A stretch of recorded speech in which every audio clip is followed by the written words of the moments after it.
Hello बच्चों, आज का हमारा क्वेश्चन है why hydrogen bonding does not exist in HCl दो क्लोरीन इज क्वाइट इलेक्ट्रोनेगेटिव। ठीक है, तो हमें बोल रहा है कि जो हाइड्रोजन बॉन्डिंग है वो HCl में एग्जिस्ट क्यों नहीं करता, जबकि क्लोरीन जो है हमारा वो बहुत ज़्यादा इलेक्ट्रोनेगेटिव है। तो इसका जो की कंसेप्ट होगा वो बेसिकली पहले bond and nature of bond formation पे देखना है, मतलब बॉन्ड कैसे फॉर्म होता है। ठीक है, दूसरा देखना है चेकिंग इलेक्ट्रोनेगेटिविटी।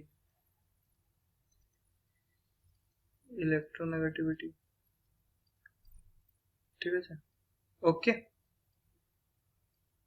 सो ये देखना है, ओके। और क्या देखना है, साइज देखना है, साइज ऑफ एटम। ठीक है, इस क्वेश्चन को करते हुए तो ठीक है। ये हमें पता है कि hydrogen conditions for hydrogen bonding क्या क्या है, कंडीशंस क्या क्या होते हैं हाइड्रोजन बॉन्डिंग के लिए। तो सबसे पहला जो होता है वो होता है हाइड्रोजन जो है वो हमेशा bonded to an atom with high electronegativity.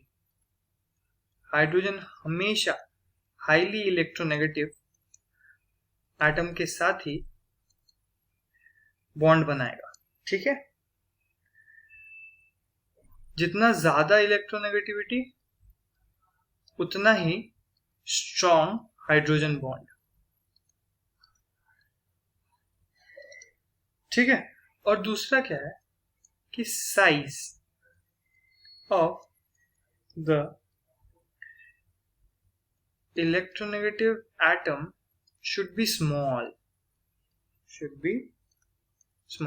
ये दो कंडीशंस है जो दोनों कंडीशन को सेटिस्फाई करना पड़ता है हाइड्रोजन बॉन्डिंग के लिए। ठीक है, अब HCl के केस में क्या है, नॉट पॉसिबल। क्यों? अगर पॉइंट वाइज देखें तो सबसे पहला point hydrogen bonded to an atom with high electronegativity, so Cl is of high electronegativity than H, तो फिर ये बॉन्ड पॉसिबल क्यों नहीं है।